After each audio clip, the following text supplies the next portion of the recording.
Hello everyone, and welcome back to Fableheim and the Revenge of the Undying Iratus, Lord of the Dead. Resume where we left things off last time. We are quite low on mana, and you can see almost the whole gang is here. And that's because it's time to gamble.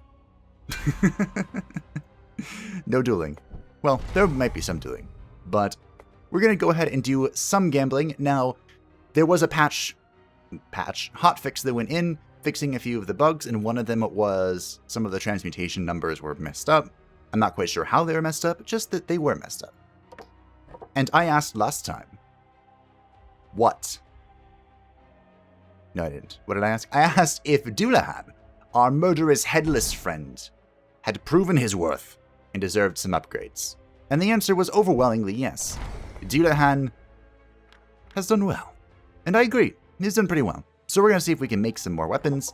Of course, Dullahan uses 2 weapons, and Anke uses a single one, so if we can get some good weapons, potentially, it's upgrades no goal, but it will do. All around, I say, as we roll the weakest. Now remember, the chance here, wow. The chance here increases based on the rarity of the items and the level of Iratus. So using the uncommon parts, our chances aren't very good. But, using the common parts, our chances aren't very good, so I'm going to throw in some uncommon parts every now and then. I don't really think it's worth... Here we go. I don't think it's worth using uncommon parts unless you're desperate, because it's only worth 2 points. So I'd rather gamble with them, really. Skeleton will clean up this mess later. It's not going well. And you may notice that we do not exactly have a surplus of parts at the moment. So, exactly how much more gambling is going to happen is, well, for debate. In fact, not much. Not much more is going to happen. Because we do need to save some parts because we have a boss coming up. But we'll go ahead and, as promised, give Dullahan some stats. I do want to give Anke this other rare weapon. And I want Ragnarok to have this rare armor. Because she has served us well. And Ragnarok, of course, is our frontliner, who's going to get hit a lot. So it'd be great if we could get this final vigor upgrade, but I don't think we're going to for a little bit. So I'm debating upgrading her attack. For the lulls, really. Remember, she is using Spiky Cocoon, which we're still kind of not on the fence about, but this is more of a secondary option. Definitely go for Invigorated Cocoon if you're in the absolute front line. But this will increase its damage, and we're kind of testing the waters out with it to see just how much it can do. Now, I was looking through our inventory, and you can see that we have armored plates. So if we think Ragnarok is dying too much, we can go ahead and replace the salamander skin, which is just 30 magic damage. Reflect for the armored plates. Anke. She's almost fully geared. What do we need with Anke? 6 more health would be pretty good, wouldn't it? 6 more luck would be even better. Ooh, the greed. I can feel the greed sinking into me. It feels so good, and so terrifying at the same time. After all, greed is good, until it's bad. This is perfect. We can get 1 attack upgrade, and we can get 1 vigor upgrade. Boom. 113 HP. And, I must apologize. I've made a little bit of a mistake. Usually, I try very hard. Let's see, who's going back in here? Kel'Thuzad's almost rank 20, that's cool. And I guess we're putting in Vietaganga. Before I talk about my mistake, though. The upcoming floors, floor 4 and 5, I don't know much about them. I've never seen them, really. I've just seen was previewed. And I know that magic is going to be a big deal coming up.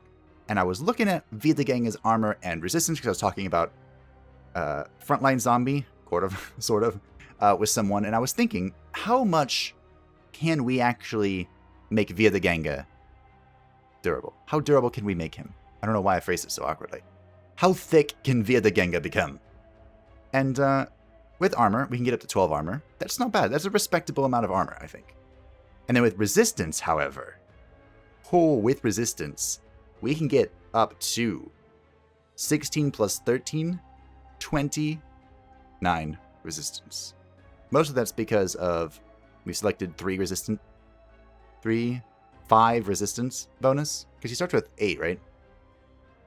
Yeah. So, that could actually be a very plausible strategy for surviving the higher floors. Just having Vidgenga absorb all of the magic damage. So I'm going to put him back in here. Lilith's hanging out. She is the most unfortunate of all of our compatriots. But she's had no items. But that's because I'm looking for something. There's something that I need. And then Lilith can shine once more. I think I'm going to go ahead and calcinate. We're going to use his 14 brain. Remember, 14 is not as cool as 15. There it goes. 14 is not as cool as 15. If we do fail, however, we are going to be a little hurt by our gambling addiction. Ah, the smell of successful alchemy. Well. Now, we were also debating where we're going to go down in our talents, because there are a lot of things we could do. Also, apparently, necromancy power will now properly display in combat if you have the buff. That was one of the bug fixes too, which I appreciate. Is there anything that we think we need?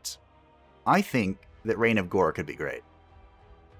This could be incredibly powerful for burning down important characters. Blood Curse was also fixed, buff. Now, Finger of Death is probably the most powerful spell in the game. Hands down, without question. But we would need to dedicate a lot of points to get it and go down this stress tree, which we aren't really doing at the moment. Again, just a reminder, I was advised to build a stress comp for floor 4, which we might still do if we have any parts left. But I'm kind of just crossing my fingers and hoping that Ankia can kill everything. If I'm being absolutely honest. I don't know, we'll save our points. Because I am quite interested in this tree. This passive thing that gives you bonuses based on how much wrath you have. But our current build with Dullahan and Ankia means we're never going to have any wrath. None. Zero. So we'll hold on to it. Maybe we will make our way towards Reign of Gore, because that looks really fun for killing bosses and certain very annoying elites. But speaking of that, our upcoming battle is the Elite Shield Maiden, the Dhampir, the Gargoyle, and the Rogue. I'm really not that afraid of this, honestly. Should I be? I don't know. But I'm not. So, speaking of my mistake, you all know that meme, right? Where it's the comedian Eric something? I've forgotten his name. It's the comedian who is on stage, and there's this dude in a chair. And I think the dude in the chair says something, but Eric turns around and shoots him. And then turns back around to the camera and goes, "Who would do such a thing?" And it's become a remarkable meme format. And ooh. That was okay. And I've done that with my sleep schedule. How do I open up the main thing again? This. Okay. I think Rain of Teeth, or Hail of Teeth, is going to be really strong here for getting rid of blocks. I could... Oh, are we giving this much respect? Because I feel like I just want to kill the dump here. Don't know why. There's no sun up in the sky. Oh yeah, duh. Phony weather incoming. Don't ask what just happened. So anyway, that's what I did to my sleep schedule. I killed it. And then asked, who would do such a thing? I'm gonna do this. Hey, I broke the stance. Get wrecked. So, you know, I always try to release my videos at noon Central Standard Time in the US for a number of reasons. One is to appease the god known as the YouTube algorithm. The other is so that if people are Your frail bodies fail you. truly interested in the series, they want to see it a lot. I know right now people aren't doing too much, but get ranked. But then you know they'll always know that it's there.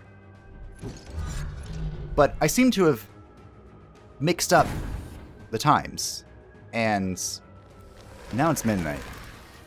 And I mean, what really is the difference between noon and midnight? It's like the same thing, basically. Well, get wrecked. That wasn't exactly what I wanted, but here we are.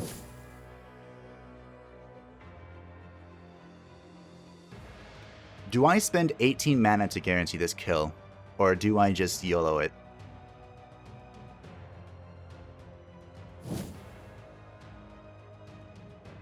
And now do I... I have a lot of questions.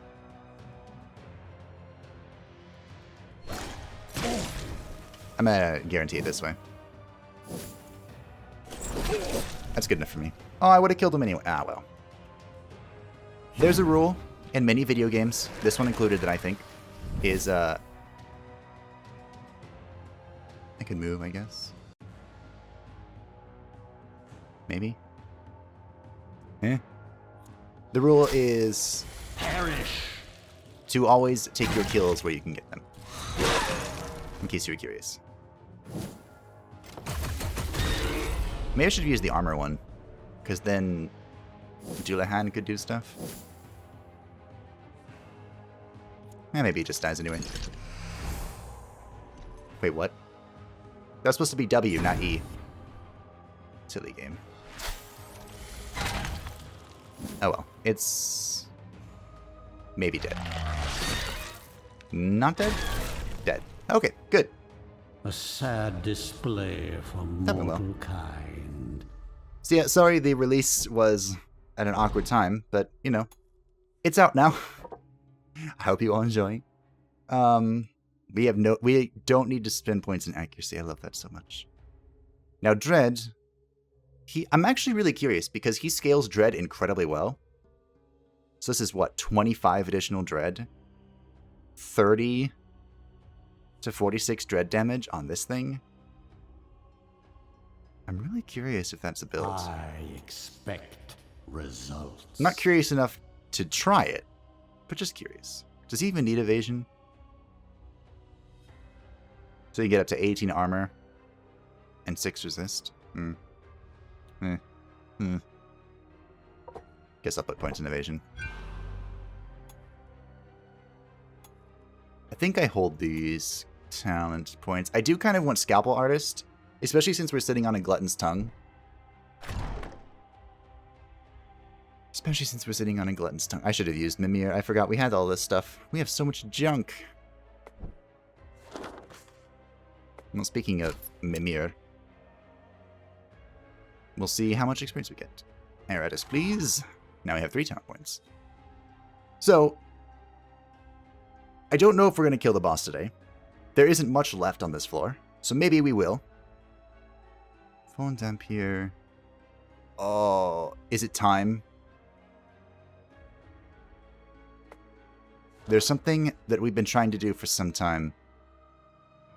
Don't you have a mark, though? A trap?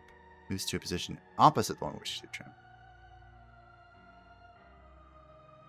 I feel like this would counter it, though.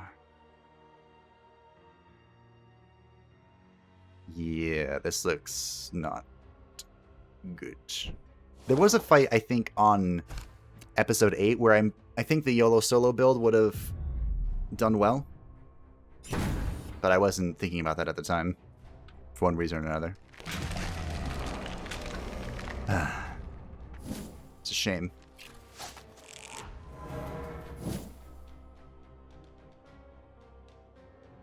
Huh. This is really gonna hurt, isn't it? They have so many blocks and wards. Let's see what happens here. Oh. To any enemy that attacks her. I was gonna just YOLO this thing out. This hook. But if I hit her, that's very bad. Do I still just do it? Because if I hit her, that's very good. Oh, I can't hit her. Alright, I'll yellow it out. Alright. Unideal. Extra unideal.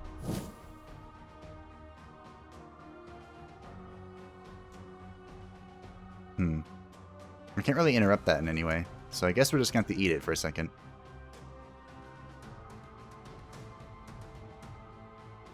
I have to dispel.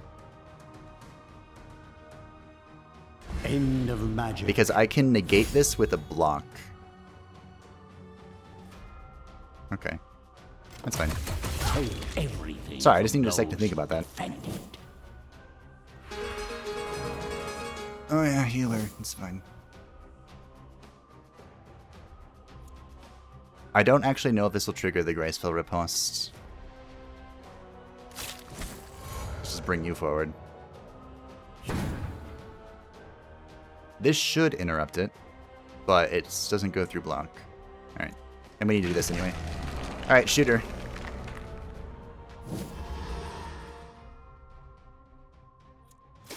Ha. Lol. Problem solving. That's 40. This is a lot, but not enough, I don't think.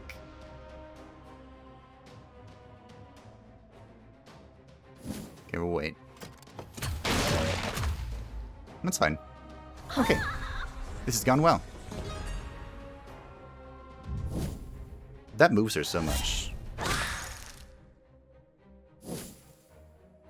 So I guess I might as well talk about it.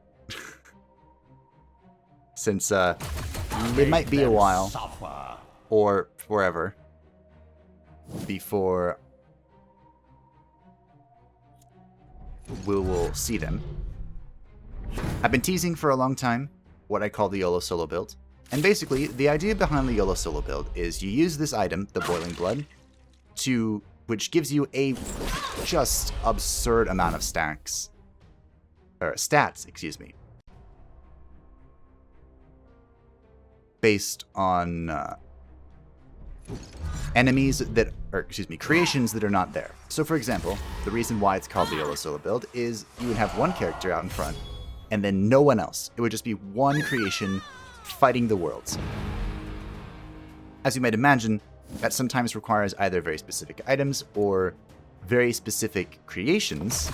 Make them suffer. That can do that.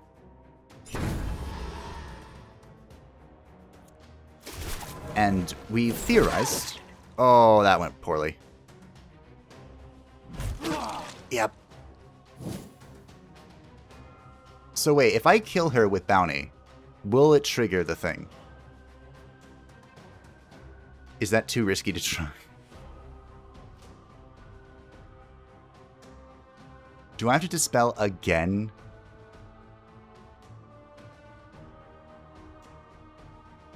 I think... Alright, Dullahan. Look. Look, Dullahan. Let's see the Barbarian. Can Barbarian kill him? Because he's going to move up to where the Golem is. Please. One less annoyance in the world. Alright, this is fine. Now just move him back behind the vampire, or not vampire, behind the cocoon, and we're all good. Through pain. Okay. Oh, got a little scared there.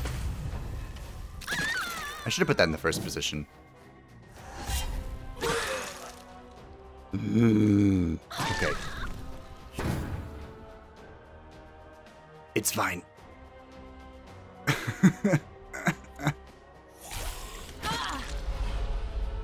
So, just don't die. The YOLO solo build that we've discussed. We've discussed Vampire, at least shown interest, we'll say, in Vampire, close, and in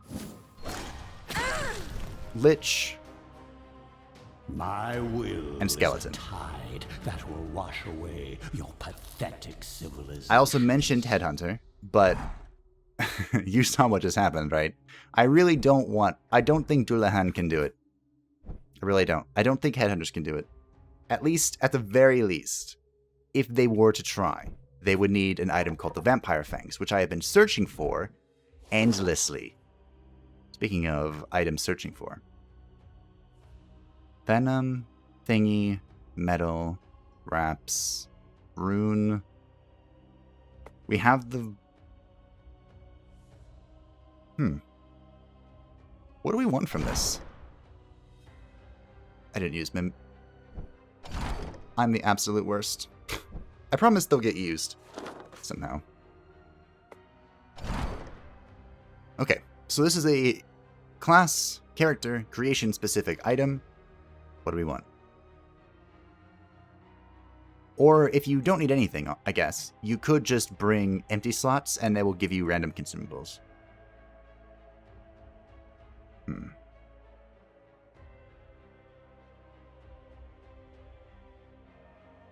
I think what we're going to go for, there are two that I'm interested in.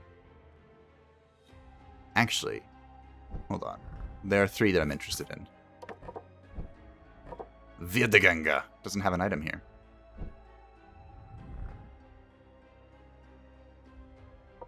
Okay. So, I've discussed this in the comments, I think, but I don't think I actually ever mentioned it. And I will go back to the Boy and Blood thing, I promise. This is the item, by the way. I'll go back. And it's Wraith Tank. And the Wraith is kind of a squishy character that specializes entirely in dread damage. And so you might be wondering, how the heck does this become a tank? Well, the Wraith starts with 2 block and 2 ward, and his unique item makes it so that for every block or ward that he has, he gains +5 evasion. That might not seem impressive, but he can also upgrade it to +28, +28 +5, that's 33, and then, for example, he'll get 20 now, so he has 53 evasion at the start of his turn with max evasion. He can also give himself additional block using that, survival, and he can create little traps that give additional evasion. So, he can be up there in the front line with some very durable, well, okay, evasive maneuvers, we'll say. He can be deceptively durable, and there are stress builds that involve double Wraith Tank. Just, you know, chilling, I guess. There's another character that I've discussed in the comments, the Banshee. Now, the Banshee we've used to great effectiveness largely because of her Wrath ability. This is the only 2-target stun, really, a guaranteed stun, I should say, the only guaranteed stun that Iratus has access to. And it scales pretty well with her attack. Like, it's very low at 4 to 5, but it goes up 6 every time. So maxed out, that's 36, so you can go have 40 to 45 attack. Just chunking people with Howl. It's an interesting thought. And of course, she also could be incredibly evasive. This brings her up to over 50 just by default. And her slipper, I think I've talked myself into this. Useful if you can put up with their constant whining. Their slipper makes it so that if they evade, they'll restore 20% of their vigor. Or if an enemy misses. So you can control it, or you can influence this by increasing her own evasion, or by reducing enemy accuracy. Of course, the mechanical aim that we've seen before, the Virdeganga, +4 accuracy, +15% damage at the start of your turn if you're in the first or second position. Wait, no. At any position. Stacks up to 5 times, but it is removed if the zombie changes position. So we would want Virdeganga in the first or second position, just sitting there, getting stronger. This is dumb. Well, it's helpful. The Strange Jar. So do we go with the guaranteed, our current strategy, zombie help, mechanical aim for Virdeganga, or do we go with potential, future potential?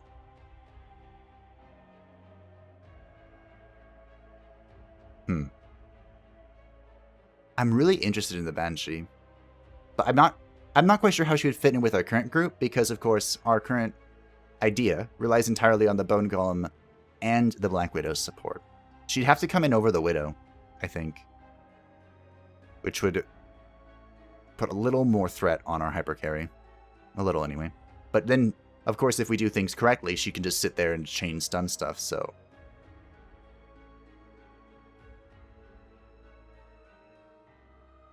I feel like this is the hardest choice I've made in a while. I'll give it to her, because I'm thinking about it. And Virdeganga's future is still kind of up in the air. Maybe. Maybe actually Virdeganga's future is more cemented. Because like I mentioned, he could be a powerful ally against spellcasters. The issue, of course, would be that he is now on the front line. The Widow would go well with Virdeganga in second. But we don't really want Arachnarok to be the main tank either. Wow. Why is this so hard?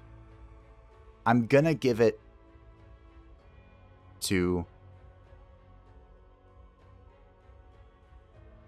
Vietaganger. I think Vietaganger gets it. That was a tough decision. I do want to give the second slipper for the Banshee, though. But this gives Vietaganger some very offensive potential. And we might need that. We might need that. So she can hang out here. I'll think of a name for her. We need something here, though. Barbarian, Fallen Dampier, Rogue, and Balds. If ever there was going to be a YOLO solo thing on this floor, it would probably be here. But the Bard makes that a little complicated, I think. Let's see. Elite Barb. Where is she? Elite Baba. Oh, stunning sucks. Chance to stun the second target. Okay. Oh, is reduced. Ooh. Stunning sucks. Stunning breaks most YOLO solos. Most of them. We have the Rogue. The Rogue deals more damage to things that are missing health. Do we need... What do we need in this fight, actually? We need a way to get through armor, which we have with Anka. Hold the dump here. Dullahan might be good in this fight. Who we just sent to the hospital. Amenhotep could be good here. Of course, Niflheim could also be very good. Purging buffs. It's probably going to be Niflheim. We don't have any items for Niflheim. You know what? Let's make something for Niflheim. Specifically this. Ugh. Maybe not. No, we promised. We are trying to craft heart. We made one of these before. Ah, the smell of successful alchemy. So no one should be too surprised about this. Niflheim deals mostly magical damage, so I'm not against giving this to him. The Unfrozen is not a bad character. Certainly a weaker character. Not a bad character. Weaker than he was, anyway. Because he used to be pretty strong. Pretty strong. I think the Fallen Dampier deserves our ire the most. Bone Storm's going to heal. So back to the Boy and Blood topic. I didn't forget. It's annoying. Yeah, I feel like that would just ruin the YOLO solo. I don't know, maybe it wouldn't. Is that heroism? Alright, well, you just made this really easy. Thanks. End of magic. Still, she is in her stance, so I'm just gonna hit the Bard. My idea was to use the skeleton. We have in our history, our arsenal, a skeleton build that carried me, pretty much, through our Good Always Wins attempt before. No stats. And the idea was to buff enemies and manipulate that by using Smite the Show-Offs. I really have a soft spot for that in my heart. And the skeleton that was there, I was basically just going to reincarnate and do it again. But this time as YOLO solo, because the skeleton... I could just magic kill you. And it's whatever. The skeleton has a stance where he gains additional armor, which would be hilarious on top of the additional armor and resistance of the Boy in Blood. And whenever anyone hits him, he reflects stress damage. So the idea would be an empowered skeleton would be standing there, reflecting stress, and then just slowly causing heart attacks. I was interested. Still kind of am. And to make it even better, I was looking to create a dastardly duo combination, which is when you use 2 Boiling Bloods, which does reduce the benefit of the Boiling Bloods, but you still have the benefit of the Boiling Bloods. So even though it was a reduced benefit, it was still pretty strong. And if you can create 2 characters that have synergy together, Dastardly Duo could be even stronger than YOLO solo. And the way we were going to combo it was My kingdom comes. using Lilith, who gets strong and gets even stronger when you give her unique item. She gets +6 attack. Andred? Maybe just attack. Whenever an enemy goes insane. That's her feature. Unique item that we picked up makes it so that not only will she gain attack whenever someone goes insane, but she will gain luck, evasion, and accuracy as well. So, with the skeleton, No mercy. driving people insane just by them hitting him, he can also force a sanity check using his upgraded ultimate ability, Another step so that towards my everyone, eternal kingdom. all enemies that aren't constructs, will either go insane or be inspired. The way that you counter the inspiration is by a unique item, artifact, called the Shackles of War, that prevents inspiration and prevents enemies from fleeing. So the idea there was to just have this dastardly duo of unstoppable stats, really. That was kind of just the goal. Which I still want. I'm gonna go with Protective Cult. I usually get Vengeful Cult here, which is cool and all.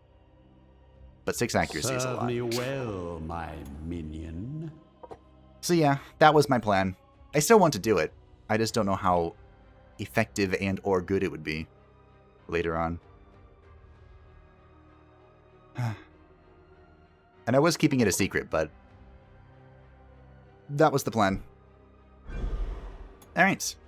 Well, we have 4 talent points. So,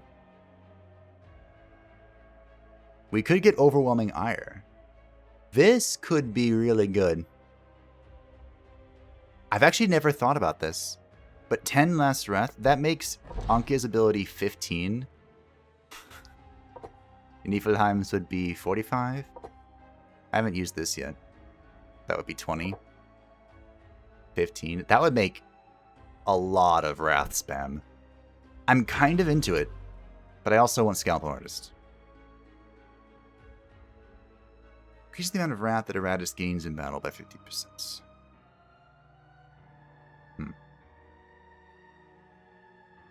We'll go ahead and Scalpel Artist, I think.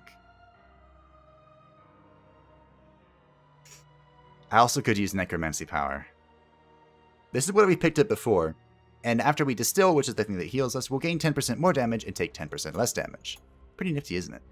I think it's pretty nifty. Could also pick up a stun. Stuns are pretty good. How expensive is it? 50 mana? Ooh. Skullfall. I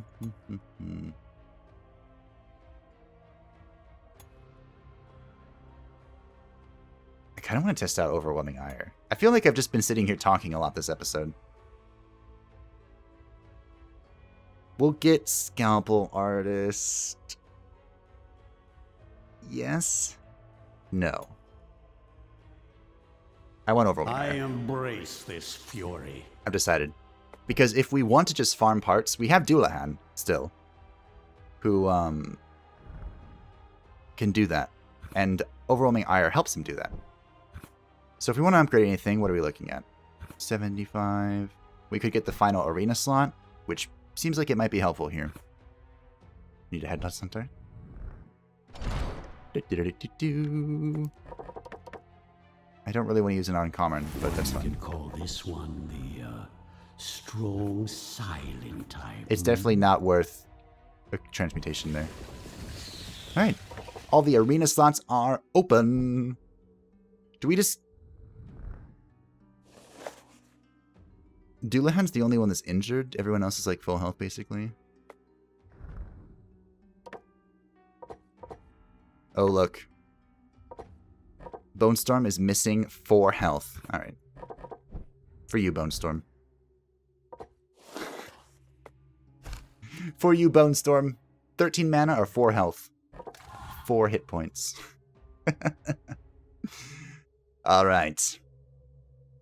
This is the boss of the 3rd floor. I have never seen him before in my life.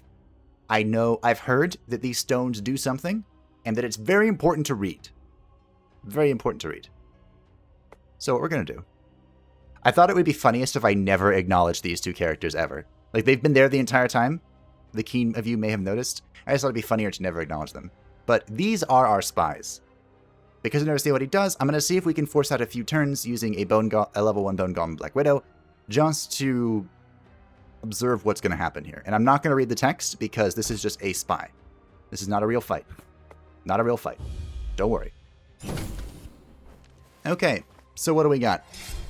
We have, people call this guy Geralt, and he has Oil the Blade, recovers vigor equal to 100% of damage dealt, cannot be removed, okay? Okay, so the best way to counter this would be to be able to apply blocks, which we can with a Bone Golem. He has 3 block, 3 ward, which normally isn't an issue, but it is an issue since I can't reach him. He has 3 stones that appear to be invincible. The Source of Magic, Iratus restores mana equal to 50% of the damage dealt to Source of Magic, can't be the target of spells. I wish that little asterisk thing wasn't there, because that would be hilarious. Okay. This is the Source of Vigor. All minions restore vigor equal to 50% of the damage dealt to Source of Vigor. Okay.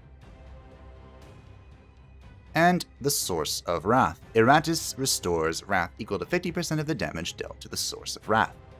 I'm getting the picture here. And so we have the Monster Slayer, who has a truckload of health and sanity, 1,255 of each. He buffed himself with Oil the Blade, we saw. He does not escape and performs an additional action after each minion turn. Ignition, Curse, and Spider Venom effects trigger only in main turn. What? Okay. I see. So he moves forward. And he appears to do... By moving forward, that lets our Black Widow help. He gains an action after every turn. Is that correct? Okay, he has a debuff. This debuff is pretty bad. Physical damage reduced, magical damage reduced. Okay. We do have Dispel. So if I turn into a cube, is he going to get to do something? Yes. So now I heal and he does nothing? Or something. So he appears to have his real turn, in which he applies the oil. Okay. And the 2 frontliners seem to get hit a lot. Like, non-stop a lot.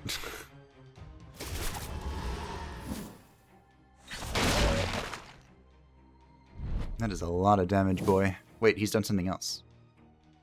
Every successful attack removes all buffs from the target. Cannot be removed. Let's see.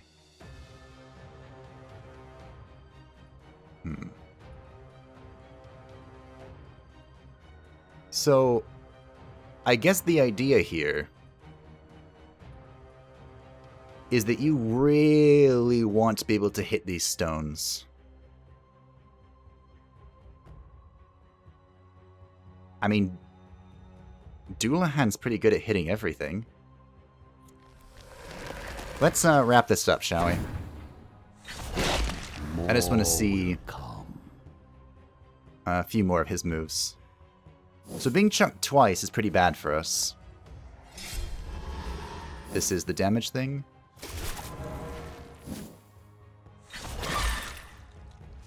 Wait, does that break stance? That could be a problem.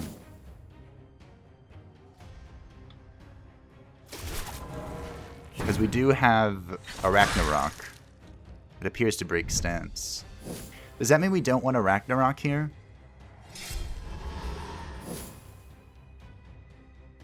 I don't think there's any... Well, okay, so it appeared that only the the initial attack removed the stance, right? Like when there were both of us, she wasn't being kicked out of Cocoon.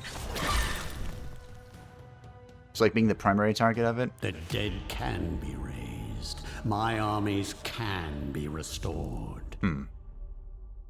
So part of me actually thinks Dullahan here is going to be popping Abundant Harvest like crazy. Because it appears Ignition's only going to count... Oh, only counts on the main turn, meaning when... Main turn. Which I'm assuming means on his actual turn, so that it doesn't trigger every time he, like, cheats. Huh. I mean, you know it would be really good here. I don't want to say it. But Armageddon... Like, those stones didn't say they were immune to Ignition, right? Because Armageddon could do some work with this. I do worry a lot about Kel'Thuzad's safety. We didn't see what happens to minions that are in the 3rd or 4th slot, because I didn't bring them to those lone parts. But Kel'Thuzad... I mean, the only downside to Kel'Thuzad is he's really unreliable with this. And I can't actually target him, so I would be relying entirely on Armageddon. Okay. I think we're going to bring Dullahan. I think that's what I've decided on. And this time, first spell cost 0. Turn 1, we're going to pick up the Pendant of Might. It embellishes my undead features. I think Ring of Purity is no longer necessary. I didn't see many debuffs happen. I mean, there's that debuff, the anti-thing. But this removes buffs from enemies, and we saw that his buffs cannot be removed. So we should put on another ring, such as the Spiked Ring, to have lots of wrath. Lots and lots and lots of wrath. Do we have any other rings? We don't. That's fine. And I think we're going to go ahead and use the Necromantic Flask. These are pretty helpful. I don't think we need the Mana Crystal at all. 6 attack over 14 spell power. Having 90 spell power sounds freaking awesome. But 6 attack also sounds pretty cool. Okay. Is there anything else we need to change before we go in for realsies? Don't think so. Ankia is just so fleshed out that I think she needs to be here. Dullahan is probably going to be on hitting the stone duties. Arachnarok, of course, on defense and utility. And Bone Storm doing Bone Storm things. We could, if we feel necessary, we could bring in the armor plates for Arachnarok. We do have a secondary Salamander skin. Who else would need the armor plates? No one? Salamander skin could be cute, though, because it's going to hit him a lot. Alright. Let's be cute. I'm going to read it for real this time. Here we go. We don't have Distillery or the Calcination thing. Nope. Maybe I should get those. Who knows? But here we go. For realsies. The Baus. I'm nervous. Monster hunting is a pretty difficult job, chiefly due to the fact that the damn blighters are becoming quite rare in this day and age. The monster slayer has lived for so long that he has since switched to hunting more humanoid targets, as they are more plentiful and pay just as well. However, that does not mean that he has gotten rusty.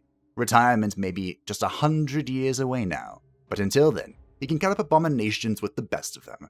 And it turns out, the switch from slaying living, breathing humans to the undead is not a particularly difficult one. To battle. Alright. For those of you who skipped that straight to the boss, hi. I did do a bit of a spying mission, where I had some throwaway monsters check them out, see what was what. And he seems bizarre. And not in a good way either. But I'm sure you'll see here in a moment. Actually, I didn't see what this does. Ah.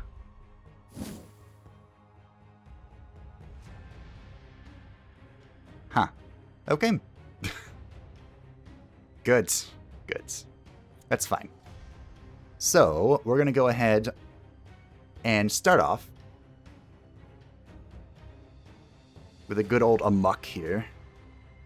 I think it's going on Anke.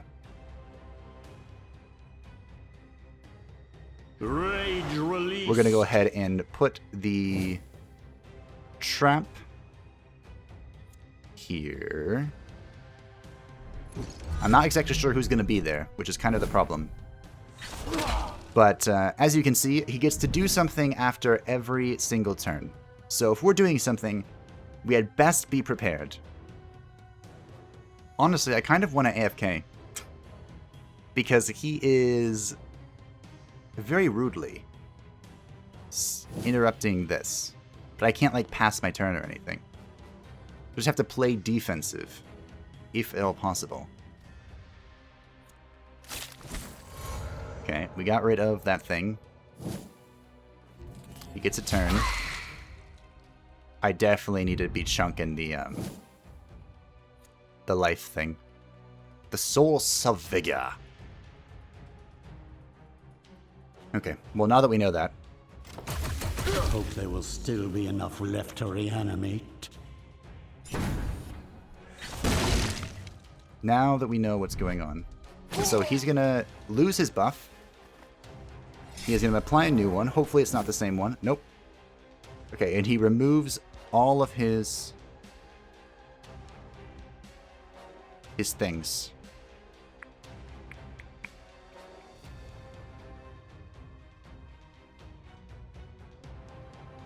He removes all of whatchamacallit, his debuffs. We need a lot of magic here, I think.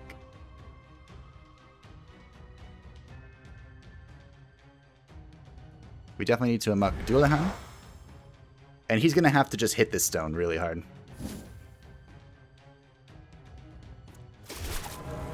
Okay, hit her.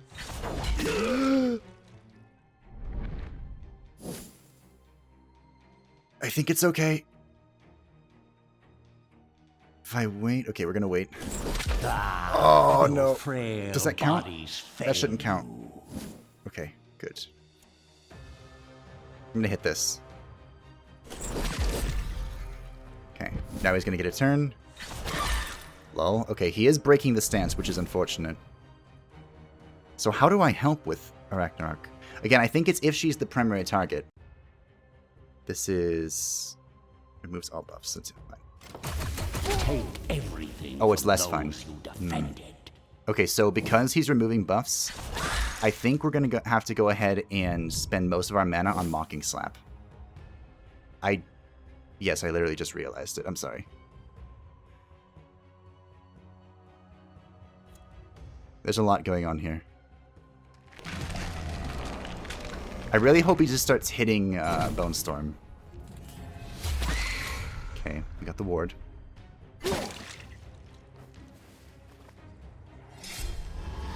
He's at half health.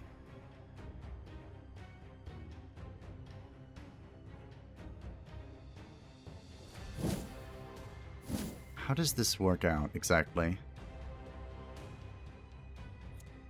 I'm trying to think, because I need to put the trap down. And I need to try and get the trap to hit the lifestone.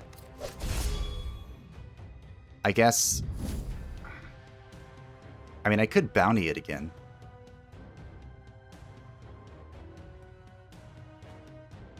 I'm not going to use magic, because what I want this to be... Yeah, okay. Ooh, I hope there will still be enough left to reanimate. Okay, so what we want is we want all of our magic, literally all of it, to be on Mocking Slap, I think. I think that's the correct call. So when we ignite him here, next turn, suffer. we Mocking Slap. Okay, Bone Storm can take it. Bone Storm is the man. That was 106 free damage. Free Damahe. I don't actually know what to do here. What do we need? We could use a little mana. We're full on Wrath. We could use a little health, actually. Let's hit the mana thing. Okay, that's fine. Remember, Anke gets stronger every time you hit her. She doesn't play around. You think you're being offensive? I got news for you. Actually, I think we just won.